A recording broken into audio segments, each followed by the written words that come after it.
Yes. Awesome. All right, you guys, we want to get this started. We got some really good questions, and just kind of wanted to like have you guys lean in and just grab some encouragement for the rest of this month. We are on the last trek of the month, and it's just time to see where you're at, and let's help you get to your goals. That's the deal. So here's a great question from Jamie. I think she's on. Yep, I see her. Jamie says, here's a question with the background. Each week, I choose 20 to 25 people to prospect on Facebook. I pick these people out of the ones who have liked, shared, etc. a post of mine. I have them in my newsfeed ready to comment and like them back. But some of them never post. They are like Facebook stalkers and they never share anything. Or, and these are my favorites, they only post other people's stuff. What are the ways to engage in these quiet ones? So that's a good question. And it's definitely one that I had to arise on because she's prospecting the way I do because that's the way I've taught her it works.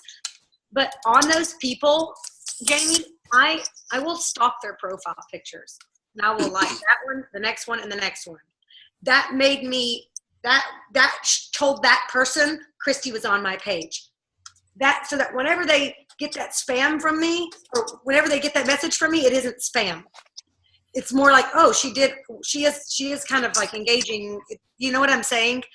But there's not really any other secret that I have. I'm sure Brooks and Sierra might have something, but those are the kind of people that I'm just kind of going, maybe they're into me and they're not going to take this as spam. But if they're not giving me an area to engage back, you really can't do anything about it other than like their profiles. And if they shared somebody else's stuff and you comment, then they still will get notified. And you can say, tag them and go, yeah, girl, I totally agree with it too. And then you're on the same page. If you agree with it, obviously. I never, ever fluff my comments. But I'm intentional with who I'm commenting to for sure. Let's see. Did that answer your question, Jamie? And does anybody have anything to add to that? Do we have any more questions pulled up? I don't see any. I missed the question. Was she asking about inviting? Whenever you're prospecting and you got 25 people, and then you go to their page to like and engage, and there's nothing there. Yeah. They're not posting. But they've shown that they like Jamie because they like her stuff. Yeah, the quiet folks. That question. But basically, if you've got somebody that you're going to invite, you want to build that relationship. And if they're giving you nothing to build a relationship with, if you know them personally, maybe you could just comment on their wall or message them and say something. You other leaders on here can help me. I just generally choose the profile picture route and invite anyway. Like sometimes it takes the authenticity out when you do it that way. I get it, but it's still what I do. If they're like sharing people's posts or like I know I have some people that just share like recipe after recipe after recipe, or maybe they're just sharing like funny cat videos over and over and over. And it's just like, I'll like make it something out of that. Like, oh my God, girl, your freaking cat videos crack me up. What's been new with you lately? I don't know. I just like, if they post nothing but one type of video, you go with it, you just try to make it authentic as you can. And yeah, like Christy said, kind of cross your fingers and hope that they'll engage. And if not, it's all right. Move on. One of my people who comments a lot on my like Insta stories, I'm laughing because I don't like cats. Look at her like entire Instagram is cat, but he's on his back, all of it, just cat leg. I'm like, it's going to be a hard one. Thanks for a nice kitty. Jamie found out my hairy, scary secret when I was at her house. Right, Jamie? I don't tell people I don't just not like cats. I see one, I'm like, ah! Like that's me with cats. And I don't know why. Like I'm like, there's a cat, there's a cat, there's a cat. So I go to her house and I'm like, and so anyway, now she knows. She knows I'm a fraidy cat. Okay. Like fraidy cat of cats. Rachel has a question for me about getting quality people to follow you. And I've mentioned this before, so I don't know if she's on this one. But this one, she's like, she's added many friends with hashtags, but a lot of them are just trying to sell merchandise. And that it does happen a lot, because a lot of times the people who are actually looking at hashtags are people that are in sales. But that doesn't mean it's bad to connect with them, because my LuLaRoe peeps still need to get fit. And so even look at those leggings. Yeah, then they don't have to cover up. Anyway. Sorry. I'm feisty today. Joe's gone. Kid got stung.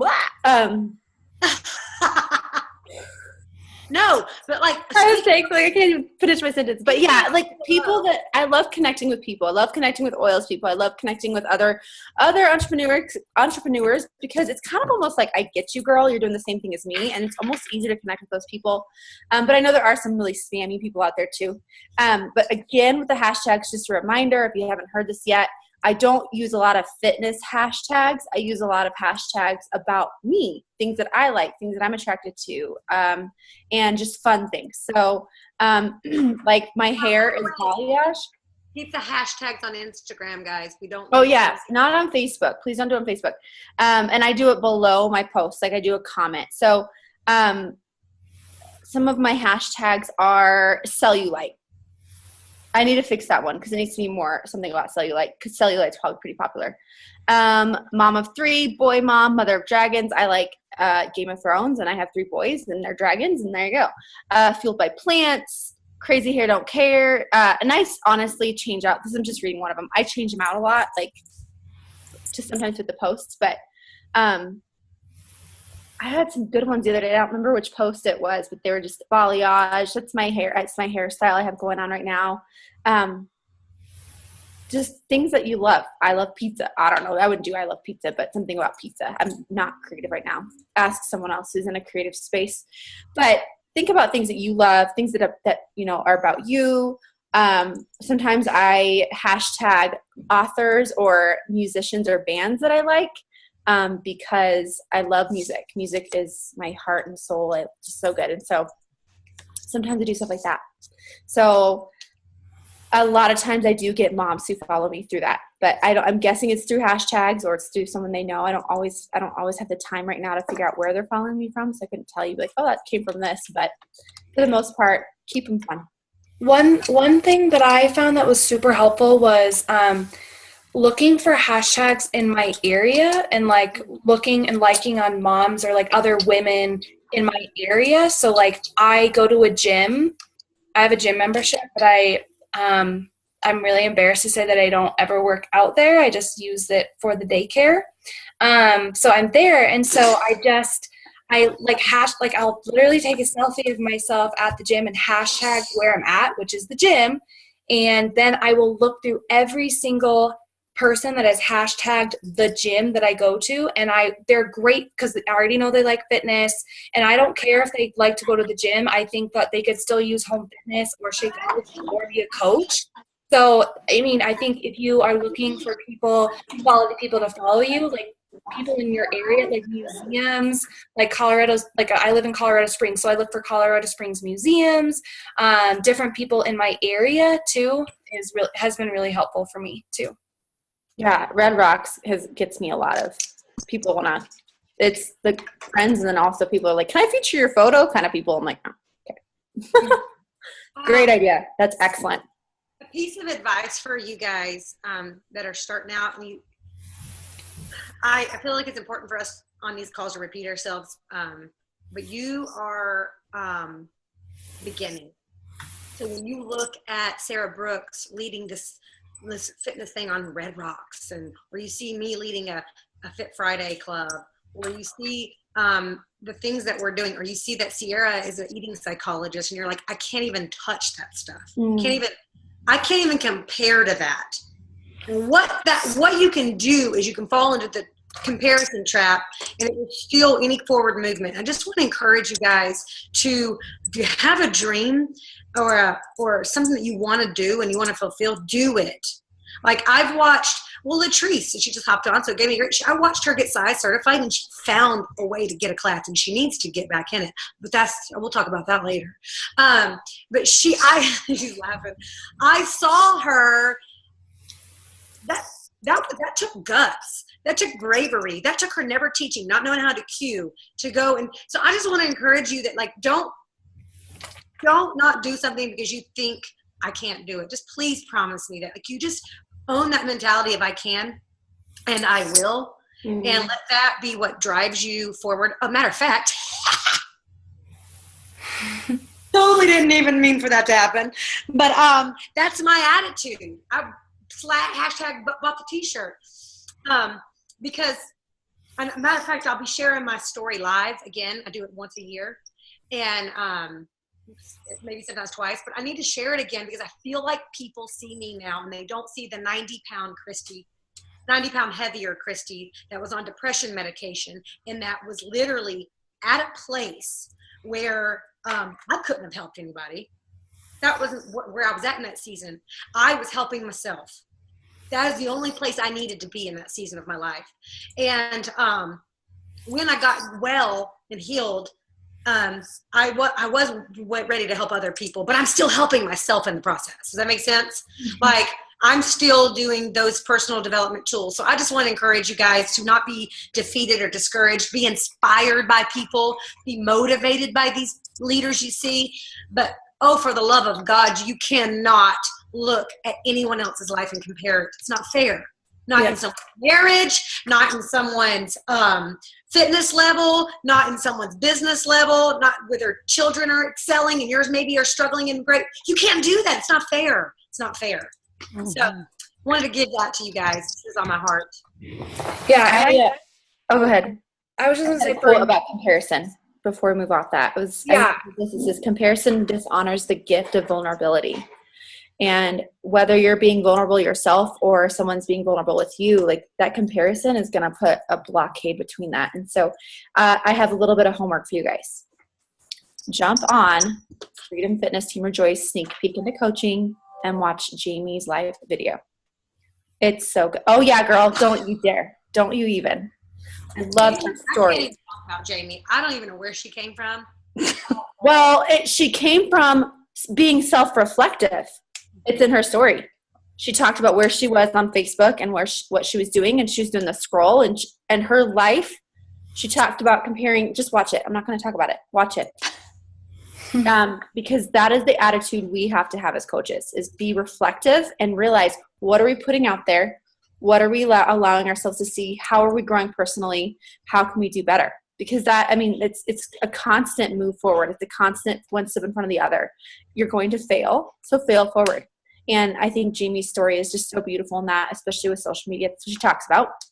And she talks about, like, being born in an era where, we didn't even have email. So, and that it is possible to still, like, take on those, like, challenging tasks, to do something different and harder and out of your comfort zone. So I loved it. Just watch it. Sorry, Sierra, for it. You're fine. I mean, just with the comparison, I know, like, as a first time, like, when you're first in your business, it's so easy to compare yourself to others and then get stopped, like Christy said. So I think when it comes down to it, instead of getting overwhelmed, it's just to focus on that we say, I feel like as a coach, we say this all the time, is just focus on the basics. Like, what can you do? What are the top 3 things you need to do every single day? Because that's how Christy, Sarah, and I all got here. It wasn't like we had some miraculous thing, amazing thing happen. It was just those daily, small, little actions, those daily little things, the power of 3s, reaching out to people when we didn't want to. And so I think I have to remind myself of that too, because I still get so overwhelmed when I look at other, top coaches, like, oh my God, they're doing 18 other things, but I'm not. But guess what? I'm just going to keep doing those daily actions. So, I mean, that's where I was just going to say, is when that comparison sneaks in, it's just like those, those basic things that you need to be doing every day. Yeah, I was doing the Tough Mudder, and this kind of lines up with right where Sierra is at, what she's saying. I did the Tough Mudder, and this guy, before he grabs the microphone, and he goes in the middle of the starting line, and he tells everybody to take a knee. We are all sitting there, and we all take a knee, and he's got the microphone, and he wants dead silence. He wants you to hear what is about to come out of his mouth. And it was Sunday, and I was missing church, but I went to church that morning. And he said, And it was one of those moments where as a leader in my home and as a leader on my team, it's going to sound so monumental or so, it's going to seem so simple, but I want you to wrap your mind around this and put it in the business. When is the last time you did something for the first time?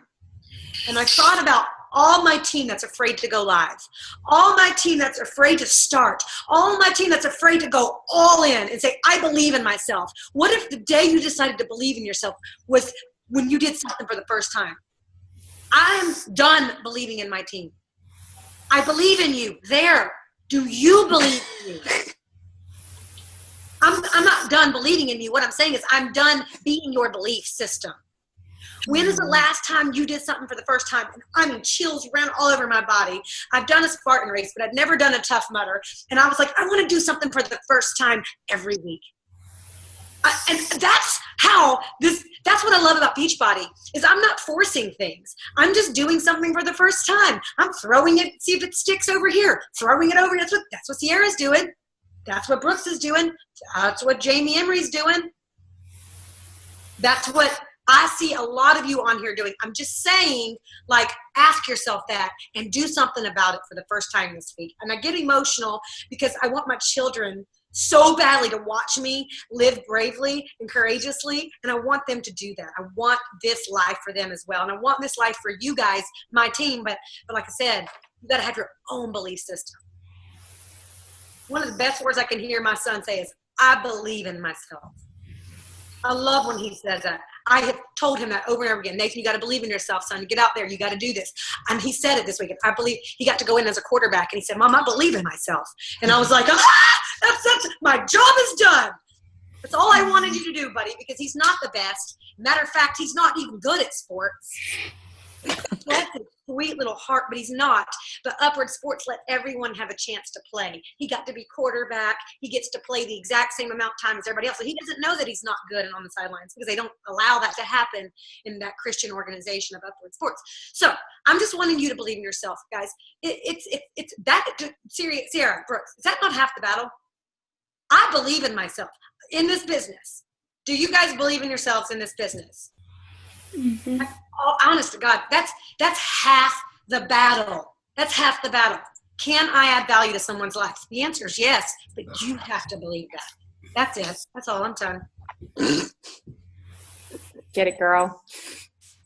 I feel like for me, my journey has grown exponentially because of the things that I'm choosing to listen to, the things I'm choosing to read, and the people in my corner who I'm choosing to surround myself with. Because if you have people who are negative and they don't let that negativity in your life. You can't like toxic comments and friendships and relationships drive your business or even have a voice in that. You know what I mean? Like you have to make sure you're surrounding yourself with people who are positive. And if you live with someone in your house who doesn't, that's when that conversation needs to be had. Because you deserve that. You deserve to be believed in. You deserve to have people around you that will champion you. And that's huge. It's huge. I've seen a lot of coaches fall back because the people that they were closest to made fun of them and they let it speak truth in their life. And that's not truth. It's not truth. But that's honestly a very pivotal, very important thing I want you guys to be aware of is the people you're around and the people you're surrounding yourself with, the books you're reading, the things you're listening to. That really helps your belief a lot. And again, your results will reflect your belief. I'm walking proof of that. Yeah. Write that down, you guys. Put it somewhere. Your results will reflect your belief. Brooke said this to me last year, and I thought, oh my gosh, because I had a hard time believing in the business. I'll be honest with you. It wasn't until Sarah Brooks came into my life because I had 2 success partners that were great human beings, amazing human beings, but their belief in the business didn't match the result. Mm-hmm. And so I just love her so much because her belief in this business is 1,000,000%. And if it ain't, she's been lying hard to me. But if I didn't believe in it, I wouldn't be in it. That's my thing. Like, if you don't believe in it, don't do it. I believed in the fact that if you join my challenge group, okay, I would get 25% and I could help you. But I think for me, believing in the actual business, like I could actually make money off of other people, the business, I think that's where I was kind of like, I'm just going to take control of what I can and just rack in on that. And it wasn't until Brooks and I started becoming a better leader and going, oh, you know what I'm saying? So just say it again so that people can write it down. Your results reflect your belief. Yep. It's so true. God, it's so true. Does anybody have questions that they can unmute themselves and ask? I know you've got questions. Surely you have questions on how to, some of you are just about to come out as a coach, Leah. Some of you are are fighting for Diamond right now, Jamie. Some are from Kristen Bryson. Kristen Bryson's on the verge. Her and Jamie are kind of racing. They don't even know each other. They're racing each other to Diamond. Like, y'all are all in different places in your business. I'm asking you to unmute yourself and ask the questions that's stumping you and that's causing you to go, I don't know. I still ask my mentor questions. Got any?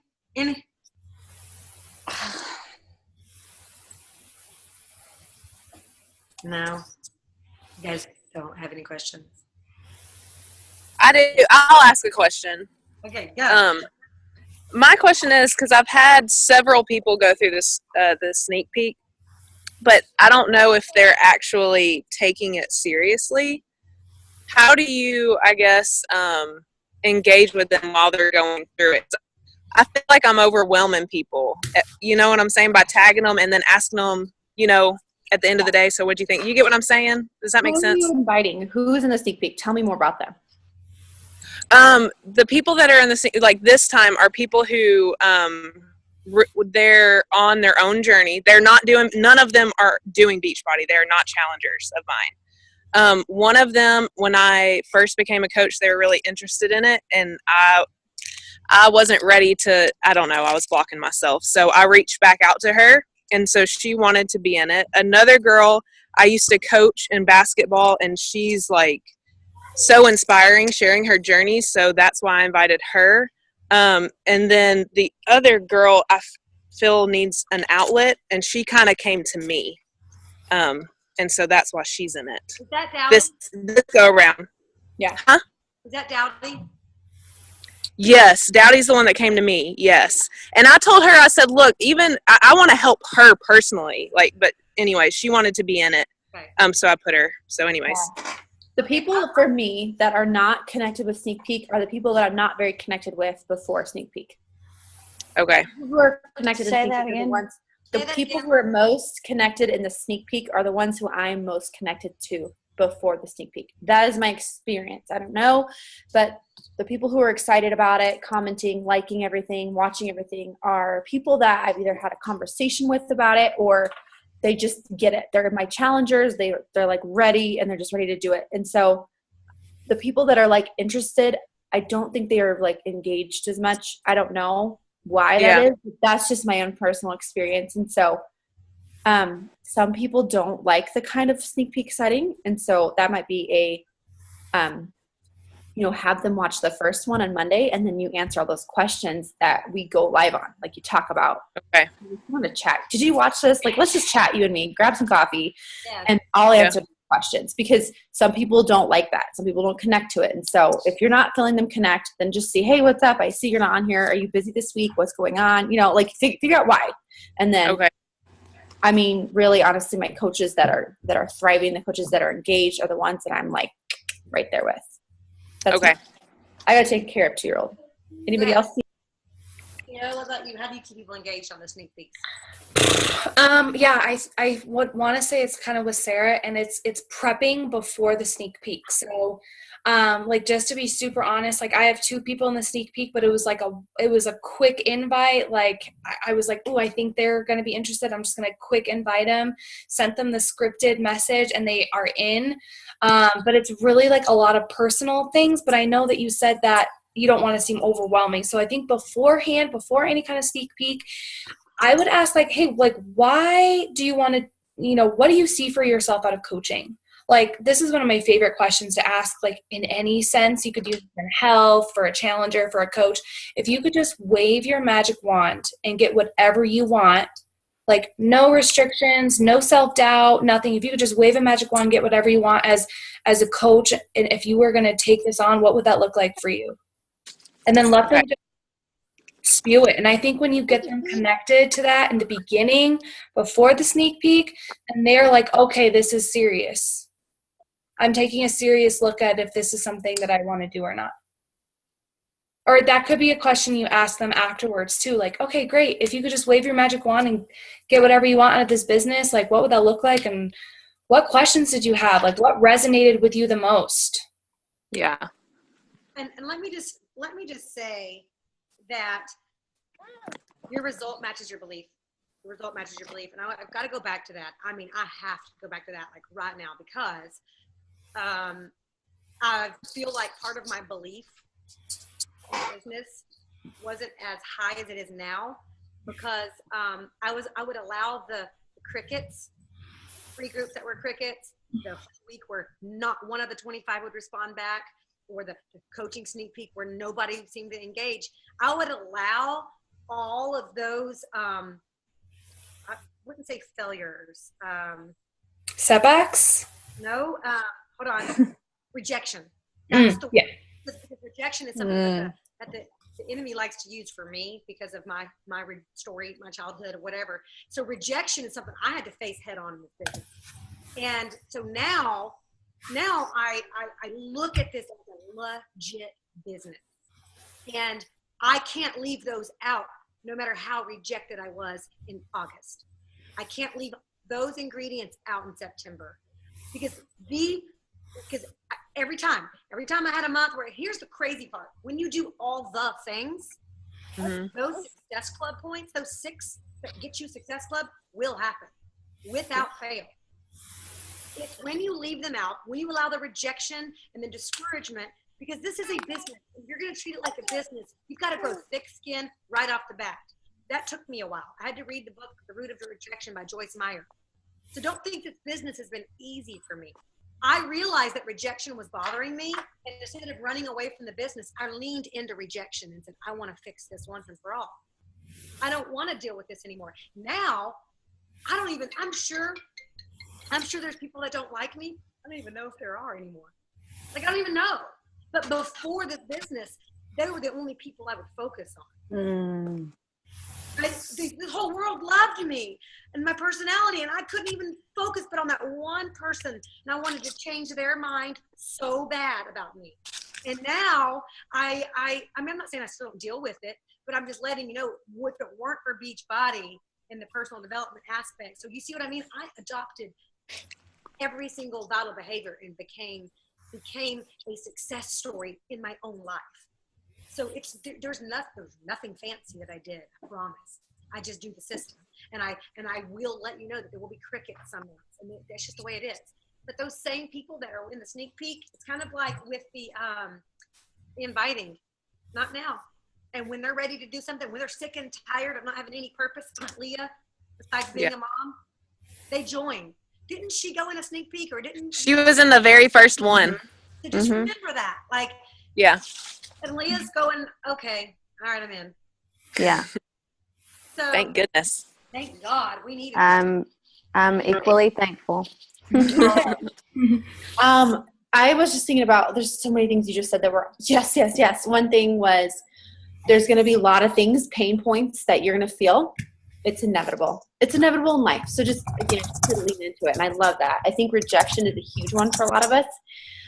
Same with time management and family and trying to make sure we're, hands-free mama and being present. But with the rejection piece, I am in the season myself of just like knowing that, like, in the words of Jen Hatmaker, rejection puts me in my prayer closet on my knees crying. So I'm like, oh, they hate me, And so I'm aware of that, and I've been praying over it. And like, that's something that's been kind of uprooted over the last, since my group started Recess in January. So, but I finally started listening to Uninvited by Lisa Turkhurst, and have been listening to that while I work out, and it's been so good for me. And again, so I could freak out, or I could, like she said, lean in. That's what I did personally. For me, the time management piece, like my mornings were getting really, really whatever. I was pushing snooze a ton. I wasn't waking up early enough. And I'm like, I got to wake up early, but I need accountability. So I created my own accountability. I made my challengers join me, and then I created a whole free group from it. That's awesome, by the way. It's if you need an idea for a free group, Miracle Morning free group, I will give you all my posts. It's an amazing group. It's probably the best free group I've ever ran. If you can get people to get up 1 hour early so they're not chasing that hour the rest of their day. It's so nice. Yeah. You will add so much value to their life that they're like, I can't do this without you, Sarah Brooks. Right. So I am at Success Club 4 and praying over that group. Like, I hope someone joined me because I love these ladies. I love these ladies. So I don't know why I was saying that, but just we have issues too. We are flawed. We struggle, but it's how you carry that weight. It's how you carry that burden that's going to separate you from success and failure. Rejection, someone saying no, doesn't mean anything about you unless you make it mean something. They just said no, and then you were like, oh my God, I'm not good enough, doesn't mean anything about you. Who you get to be who you say you are, not letting someone else saying no to your challenge group make it mean that you're not good enough. I had so many people in my free group and I've had 0 participation. I mean, like maybe like one person. So I'm like, well, all right, next month. But that doesn't mean I'm not going to run a free group next month. It doesn't mean I'm going to stop inviting. It doesn't mean I just like lay on the floor and roll over like, oh my God. It's just like, all right, well, better luck next time. I feel like I did all the things, but that's the thing. It's just, you got to keep going. It doesn't mean anything about me as a person. That's awesome. That's so true. Can you shake your head if you have felt rejection? Maybe not if you haven't quite started yet, but in this business, have you felt like, yes, the fear of it? I'm shaking my head too. The hardest thing for me is I do a lot of my workouts inside the gym. Most of my workouts are inside the gym. Even if I'm doing Body Beast, I'm still taking it to the gym. I like people, and I need to rub my arm against another person's flesh. I need that. And I love at-home workouts, but the only reason I'm telling you this is because I used to think that I was forcing myself to work out at home because that's what I was teaching people to do. And kind of find out in going back into the gyms where I found Jamie. It's where I found Jamie's unlocking the doors to all these other people, and they're seeing me and Jamie, and now we're causing a revolution inside the YMCA right now. So be true to yourself. Be true to yourself, because I wasn't being, because I was forcing. So I'm just letting you know, like, I have been a hot mess express trying to figure out my way too, but I wasn't going to let anything stop me. Not if my success partner quit, because I had 2 of them. Nothing is going to stop me from doing this. Amen? Amen. So good. Wait, what did Kayla say? Because I love Brendon Burchard. You had me at Brendon Burchard. What does it say? Brendon Burchard at Summit said, your fear is the edge of your fear is not the edge. Your fear is the edge of your growth. Let me finish it. You must jump in and face the fear. That was so true. Mm-hmm. I remember him saying that. Your fear is the edge of your growth. So if you want to go a little bit further, you've got to go and jump. You got to jump that ledge. And can everybody unmute themselves? And not everybody. If you don't feel like, I don't want to put you on the spot. But what's one thing you can do from now until we meet again that scares you a teeny bit? I did mine last week. I'm sorry. Me and Jamie did an instructors only free group, and it was just hard for me. I'll be honest with you. Because you know what? Okay. They're all leaders, and we're over here trying to lead them. And I'm like, I don't know that they lead us. They're all fitness instructors. And so I did that last week. This week we're doing a different thing that we're doing, so it's a little scary. So I want you to unmute yourself, everybody. I want to hear from you, Deb. Is it Debbie or Deborah? Yuhara? I'm going to go really quick because I got to go. Okay. I had to get my students home. Can you hear me? Yeah, I hear you. Christy, can you hear me? Okay. It's just getting back into it. Okay. It's just getting back. You know me. You know how I go. And it's hard because I told Christy last week, I have like 20 inboxes and everybody like, where are you? I need you. And it's just, I've taken the time for me. gotten over it. Let's just dive them back in. And forget rejection. You get over that because it's not about you. That's right. So she's saying starting over, having to get back in the game. That's she's a little bit afraid of that because I don't want to stop. I don't want to stop you. I want to do it. I want to do it. That's a fear. I love it. Anybody else? Announcing that I'm a coach, Starting. like starting is I mean, scary. It's sitting in my inbox to read too, so you will be hearing from me after this soon. I'm excited. That's a big, scary. You remember that? I remember coming out as a coach, and I did it so wrong. And my upline coach was like, whoa, I didn't mean for you to do that. Because I had all these people go, I'm interested. And I didn't know what even my website was. Mm. And she was like, Christy, you're stressing me out already. It's only been like 4 days. We have less than a minute. Just in a minute. Anybody? Come on. Somebody else. Can you hear me? Yeah. I'm branching out onto a different social media. I haven't decided if it's going to be Instagram or YouTube, but it's going to be one of them. Good job. Mine's the same as Latrice, just coming back out.